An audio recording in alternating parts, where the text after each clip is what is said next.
Ladies and gentlemen, boys and girls, welcome back to Me's My Password YouTube's premium channel about all things women's football. And I apologize for the radio silence yesterday. I was supposed to have released the Germany transfers video yesterday, but there was some very escalating or highly escalating situations that were transpiring with regards to the RFEF slash Spain National Football Team Federation story. As you know, the ongoing situation with Luis Rubiales and Jenni Hermoso, etc. There's just a lot that has transpired over the last 24 hours and even going into today. So I spent the whole period just gathering as much information as possible based on the new stuff that has come out that I haven't previously covered in the last few videos concerning the RFEF and Jenni Hermoso, along with the statement that was released pretty much an hour ago at the time of recording here. So without any further ado, let's get right into the video here. And basically what I'll do is give you a rundown of all the latest and new developments that have come down from the earliest possible one to the latest one that came out today with regards to the statement released by the Spanish Federation. I'll just give you my own 2 cents on it, and of course at the end of the video, whenever you feel like you're done watching, especially if you like have information already that I will be telling you in this video, you just leave your own sentiments in the video comments. And yeah, let's get into it. So we start off with Luis de la Fuente, who is currently the national team coach for the men's side, apologizing for clapping. As you recall in the video that Luis Rubiales was saying he'll never step down, pretty much, again, Wolf of Wall Streeting himself here. Some of the people pictured who were applauding his very triumphant quote-unquote speech here was Jorge Vilda and of course Luis de la Fuente.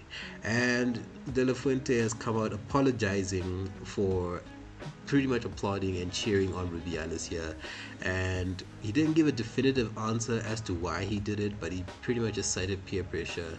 And in his apology he said, "I deserve criticism, I apologize. We were never convinced he would be resigning." He also added that neither Jenni nor her teammates are responsible for what happened after the final. So pretty much De La Fuente is just coming out and covering himself here, just make sure he doesn't suffer a lot of media backlash. But it's too late, you know. You're well aware of what you're doing. I'm pretty sure that before this extraordinary meeting was called by the RFEF, De La Fuente and pretty much everyone else who was in the building that day had the pre-context behind the meeting. They all knew what went down, and really, if you did already stand in favor of Hermoso and the Spanish women's national team, you would have already said to yourself, no matter what happens, I'm not going to clap, even if it means that my job is on the line, because essentially your morals have to stand out here, especially being someone who is of such public interest, especially within the Spanish Football Federation. So for him to come out and be like, "Oh, I'm sorry, I didn't mean to lose peer pressure," it's a very weak excuse in my opinion, and I think there needs to be some ramifications that befalls him at some point sooner or later, because really it's unacceptable. But moving on to the next little bit of development, we have Angeles Ruiz, who is the cousin of Rubiales. Funny little thing, I don't know why my phone autocorrected from Rubiales to rubbish. Take that as you will, but that doesn't matter. Anyway, his cousin Ruiz, she was talking to the media insisting that Jenni lied on the basis of Spain's falsified testament that the RFEF released on Hermoso's behalf. And Ruiz said that if she felt assaulted, she would have reacted differently, you know. And it's kind of a shame and a pity to see the blatant support that Ruiz is giving to Rubiales, even though he's clearly in the wrong here. I'm not saying that I expect Ruiz to support Hermoso simply because she's a woman and Hermoso is also a woman, but I think a little bit more sensitivity needs to be displayed on the part of Ruiz, and not just to blindly support Rubiales given that he's a family member.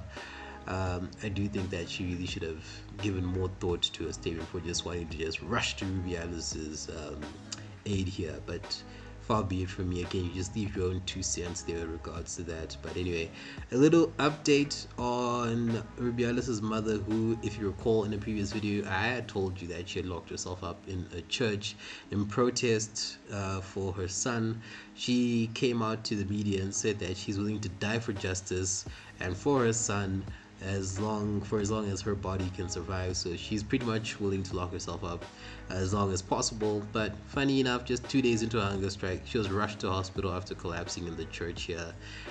So thankfully, I guess her body gave out quickly so she can receive proper treatment and hopefully get herself some food in her belly, and we'll see if anything else happens from there with regarding Rubiales' mother. Will she go back into the church? Will she not? Who knows? We'll see. But anyway, moving on from that, we have Luis Rubiales himself, who sent a video to FIFA alleging that Jenni Hermoso was laughing about the whole situation. But really, when you see the video, which I'll play after this little tidbit here, and you hear her, she's pretty much just enjoying the moment as part of the celebrations. She doesn't make any mention whatsoever about the situation there of Rubiales kissing her. At the same time, when someone is celebrating joyously, they are admittedly going through an altered state of being. They really do ignore minor, well, quote unquote minor differential situations, because their mood is just too jovial to be spoiled. Take for example, like you take a very hard test and you come out with an A plus or an A star, wherever you come from, depending on that. And following from you getting your results, I don't know, a bird takes a dump on your head. You're not really gonna allow that bird to ruin your mood. So I guess that's the best way I can liken it. But anyway, this was just a very poor attempt by Rubiales, in my opinion, to just try and divert attention from himself. Be like, oh, look at what she did. She's still in the wrong here, but no one's falling for that. But yeah, just take a look at it now here. ¿Qué es eso, tía? ¿Y qué eres, Sara? No, hay que Sara. Por otra vía. Segundo punto. Madre mía. Diga la historia. ¿La habéis visto? Cuando acabes, y aquí sabes que te vas a hacer al día siguiente en la Moncloa.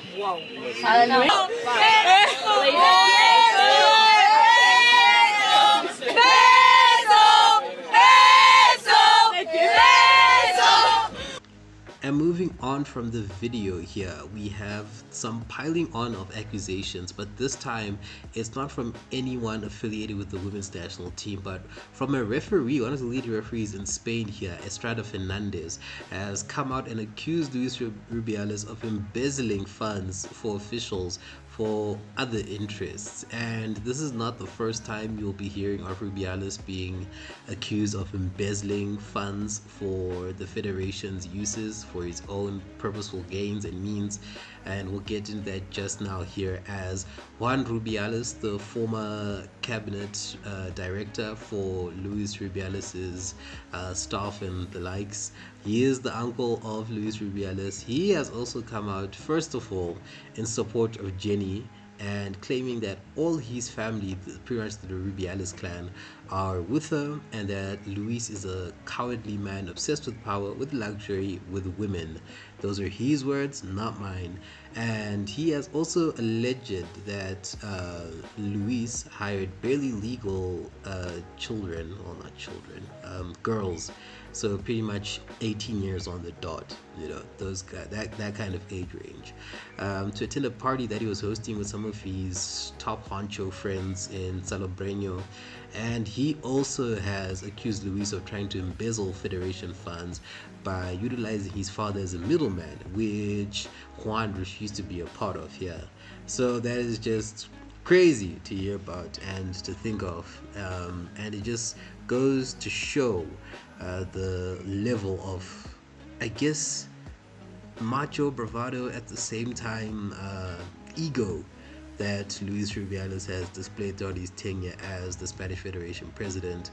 I'm going to link in the description the full interview that his uncle Juan had with El Confidencial, where you read about all these other situations in detail here. And wow, all I can say is it is a mind blower to just go through. But moving away from that, we have Alexander Seferin, who you may or may not know is the current president of UEFA. He has pretty much come out on behalf of UEFA, and he has condemned the actions of Luis Rubiales, but that's pretty much all he's done. He's made no, well, in any certainty, no assurances that Rubiales will be removed from his position as vice president of UEFA, and at the same time he has pretty much refused to also punish Rubiales by saying that he's already been punished by FIFA, he doesn't need to be banned for the second time by UEFA, which is very sad to say the least, because I do believe that in this kind of a situation, just because FIFA banned you for footballing activities doesn't mean that they removed you from your respective positions. Otherwise, Rubiales will no longer be president of the Spanish Federation here.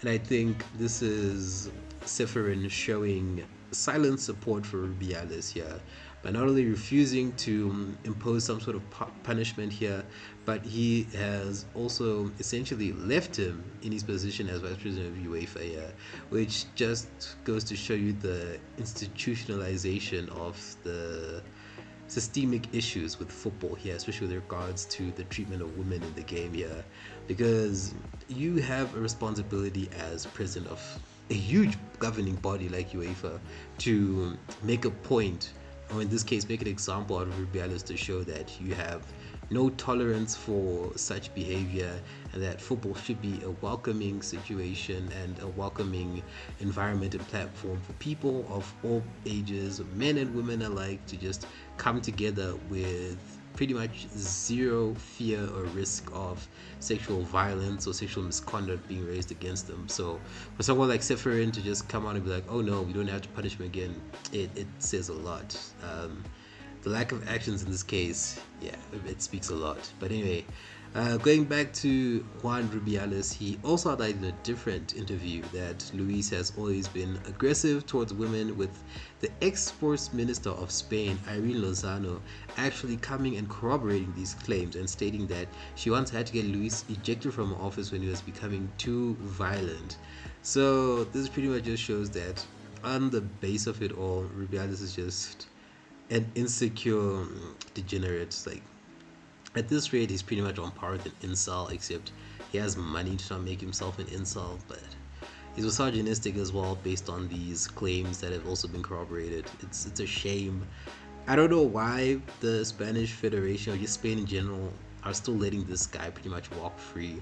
He's pretty much got into hiding, but he's a free man. He hasn't had any court proceedings or anything opened up against him, and it's just sad to really see that, like, when it's all being peeled back by someone who's so close to him like Juan, it's pretty much confirming the entire world's, or whoever's been following these situations, perspectives and ideas that Rubiales at the base of it is just a hollow and empty shell of a man who just has to throw his weight around, especially through just violating women, I guess, which is a bad show and just a bad sign of things within the Spanish Federation, because the Federation are essentially the people who put this man in power. So what does that say for the people who brought him into this situation? What does it say of the overall system concerning the Spanish Football Federation here? But anyway, moving on to the next point of contention here. This isn't necessarily to do with Luis Rubiales, but it pretty much will have ramifications because of it, as there has been a player strike that has been planned for the first 2 match days of La Liga Femenino, with the players striking because of the very lackadaisical minimum wage of just 16,000 euros per year, and that pretty much rounds out to 13,000 pounds, British pounds, give or take, per year for one female footballer here on average. And that is just pitiful, really, really pitiful. I do understand that there's always been a debate around equal pay for men and women footballers. And for me personally, my opinion has been that it needs to be based on a meritocratic level, at least in the sense of national teams here, because you can't have a situation where the US men's national team is being paid in the US women's national team. The men's national teams are just participants. They're not even like perennial bridesmaids. They just participate at big events. They don't really do much. Whereas you have the women's team who have won 4 World Cups, and they still get paid less than the men. I think that should be something that's adjusted, and especially when it comes to the international stage, where you pretty much remunerate your players based on the meritocratic achievements that they will have received. But when it comes to club level, I do agree with the sentiment that women's football has to attract the necessary funding, resources to allow players to get paid more. Yes, I do agree with that. I don't think it's right to just be like, oh, let's take from the men's game and whatnot, because for me, it does stink of then now just wanting to live a privileged lifestyle, in the sense that you let the men's side generate the funds and you get some of it just by being associated with them. And I think that only serves to hurt women's football, because essentially you just get seen as a leech rather than actually being your own identity and your own product that you attract your own fans with.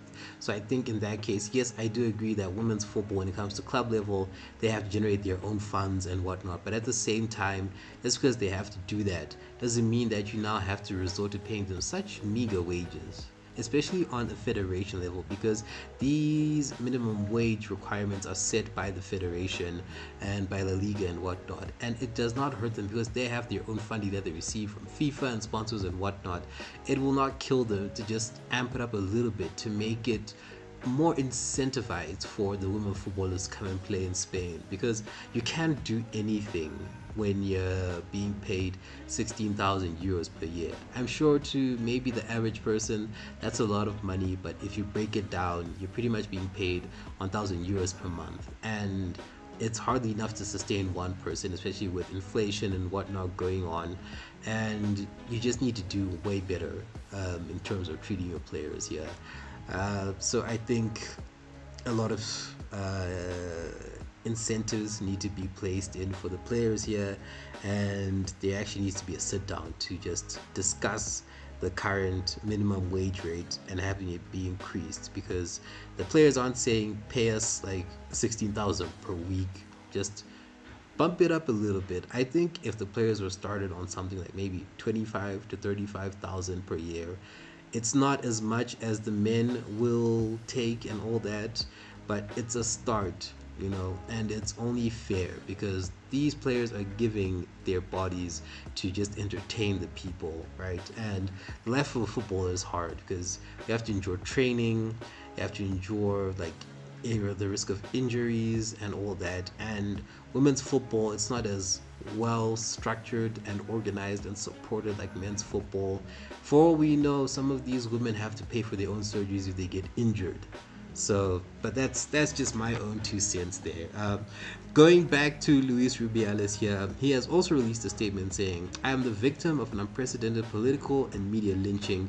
I have been deliberately sidelined, but I have presented all the relevant images that show the facts. The evidence will ignore opinions and clear my name." And that's rubbish, really. I mean, shut up. You don't even know what you're saying. You're just trying to cover yourself in, I don't even know if you can call it glory, but you're not doing anything here. You're just serving to make yourself look like a bigger jackass, excuse the language here, than you've already been exposed to be, you know. And I don't know what size of an ego this guy has, but the fact that he's still trying to fight this when people, your own family has come out against you, your own federation full of your own cronies and supporters now want you gone. It's senseless. If I were him, I'd have stopped fighting a long time ago, because the writing is on the wall here, and the fact that he decides to continue staying and fighting his case is just going to end in tears. Well, floods of tears in this case for him. And finally, this one is just more of a whole-scale issue that reflects the systematic problems within the Spanish Football Federation, and it shows that it doesn't only concern Luis Rubiales, but it concerns pretty much everyone, if not just the biggest voices in the federation here. As the president of Getafe, Angel Torres, He came out and obviously condemned Luis Rubiales and said he cannot last another minute in office. His behavior is lamentable and football cannot accept this. Now, why do I pick this person out here in particular? Well, that's because, I mean, just 8 days after he came out with this statement, guess what he goes and does? He approves the signing, I think on loan or permanent, who cares, of Mason Greenwood, who I've covered in a previous video here, and the situation surrounding him. And we don't have to go down that road again. But imagine you're coming out with this kind of a situation where you're saying, oh, you know, this guy, he forcibly kissed a woman, oh, he should be condemned and he shouldn't come and show his face, he shouldn't represent the RFEF, shouldn't be the face of the RFEF, blah blah blah. And then 8 days later you sign someone who beat up a woman. Yeah, I don't have to say anything, I don't have to explain anything there. The story that I've just told you is enough on its own. It lends its own credence to what my line of thinking would be. It's a shame really, because it just shows how self-serving these individuals within the RFEF are, and that they'll do anything to make themselves look good and promote their own brand as long as it benefits them and no one else. And it's a shame to see, it really is a shame to see, but it's really invalidating also at the same time for the women who are fighting for better rights, better equity, better protection against men like Rubiales and against men like Torres now. It's horrible. It's a horrible situation to find yourself in. But finally, this was something that happened yesterday. Oh, sorry, not finally, but penultimately.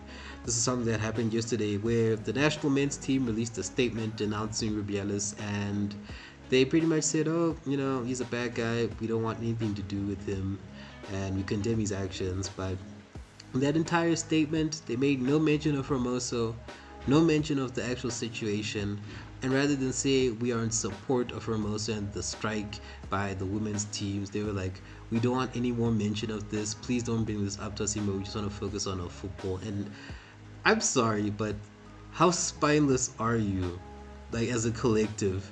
I know it was Morata who read it out yesterday, but that is just a spineless effort by the national team. Yes, there are rumors going out that the Spanish Federation helped to heavily edit the initial statement because they want to be strongly worded and whatnot, but the fact that you've allowed them to do that, and then also at the same time saying, oh, we want to focus on our football and all that, how big of a coward are you that you go up there and actually say that? You have the mic in your hands to actually say something worthwhile, to show that you actually stand in solidarity with these women who have gone through the ringer. And if the roles were reversed, they would have done big things to show that they support you. If the men were striking, best believe that the women would have striked too. But these guys, they're just like, oh no, you know, we stand with them, we condemn his actions. They didn't even say we stand with them. You know, they say we condemn his actions, now stop bothering us. Like, how disrespectful can you be? These are your fellow compatriots. These are the same people who wear the same jersey as you do, and they represent the country the same way you do. The only difference is that they've been more successful in recent times than you are. You can't even count the stupid Nations League thing. That thing is stupid. Who cares about the Nations League? No one, right? Yes, you were world champions, but the majority of that squad, when Spain were world champions, they weren't even near there. They were either just being born, they were learning how to walk, they were learning to be potty trained, or they were in academy systems. How can you actually go up there on the podium and just say, oh, we condemn his actions and it's okay, but please don't bother us anymore? It's shameful. Pretty much shameful from the men's national team. I understand, yes, you've got jobs, you've got security that you need to look after, plus your family and all that, but don't be so spineless, don't be such a coward to say don't bother us and we want to focus on football. Have some balls. Jeez, that was just so shameful. But anyway, finally, today, sorry about that little rant. Today it's pretty much guaranteed that Jorge Vilda is said to be sacked, and it's a matter of when, not where or if, but when. And I think within the next 24 hours, who even knows, whilst you're listening to this video, you already have been sacked by the RFEF. And at this point in time, it's just a sacrificial loss here by the RFEF. Removing Vilda and or removing Rubiales is not going to solve the situational issues that lie in the systemic foundations of the RFEF. If you actually want to make a change as the RFEF or as Spain as a nation, you need to get rid of everyone and start from scratch. You need to wipe the slate clean. Jorge Vilda's head being served on a platter alongside Luis Rubiales as a main course does not help anything. The situation will stay the same until these guys have been removed from power. But anyway, finally today the RFEF released a statement pretty much begging the world, not only the football world, but just the world in general, for forgiveness. They've chided Rubiales like he's been a naughty child who took cookies out of the jar with like no permission, but they made no mention of the situation that caused this kerfuffle in the first place. They have not mentioned what they hope or pledge to do to try and remedy the situation. They've done none of that. So it's pretty much an empty, baseless apology, and it's pretty much in line with the statements released by the men's team in saying, oh yeah, we stand with the players here, we condemn what he's done here, and pretty much, yeah, congratulations to the women for winning, we're sorry this happened to you. No promise of anything, no pledge to do better or to act better, none of that. And again, it's just another baseless accusation. It means nothing at all in the grand scheme of things, and it's not going to do anything for women's football here. And it's a shame. Spanish football is going nowhere at this rate. It is just burning, literally just burning to the ground. And we as neutral individuals are just watching it burn from the outside, and it's a shame to see. This used to be a country that inspired people to want to play tiki-taka, total football and whatnot, and now it's being mired in such disaster, and everyone involved in this situation should be highly ashamed of themselves, and they should really just hang their heads in shame, because this was a very avoidable situation if you just treated the women right in this situation. No way and nowhere have they said treat us like the men in terms of pay and whatever. They just want to be treated like humans, right? They don't want to be dehumanized. They want the right to their privacy. They want their concerns addressed, and you as a federation should have done that, especially at the first time of the complaints coming. You should never have stood behind someone like Vilda after the complaints that the players raised regarding his ethics and his regimes and his etiquette with regard to training and even outside of training measures, like making the players unlock their doors before he comes in and checks in on them. Right? You cannot back a person like that. And it's even worse that you support someone like Rubiales, who has pretty much been accused by someone who was very close to him and was there firsthand to see these accounts fold out here, to just keep him in power. You literally tried to steal from you and you still kept him in power. Like, how can you still do that? It's a shame. It's a shame, really.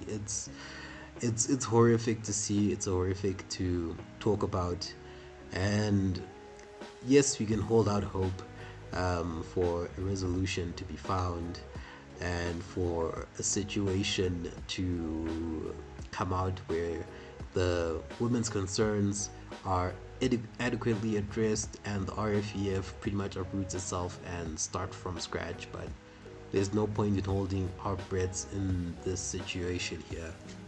And yeah, that is pretty much the situation regarding the RFEF, Luis Rubiales and Jenni Hermoso here. And I really hope that something good happens at the end of all of this. I hope the women who have been affected by this systematic destruction of them by this federation is reconciled and adequately adequately dealt with, I guess, for lack of better words. And yeah, that's the update. It's a lot of heavy stuff, but anyway, as always, please make sure to Like, share, and subscribe. Doesn't really matter at this rate. What matters is that you spread the information that I've given you. It's accurate. It's coming from reputable sources. You share the message and you get people to support women's football, not only in Spain but wherever you are, because this situation that Spain is facing is not unique to Spain. I'm sure there are many federations around the world that treat their women like this. Canada and Jamaica off the top of my head. And it's important that we learn from this situation and we pledge to do better, because without women, football is incomplete. Without women involved, there's so much that gets lost to the ether here.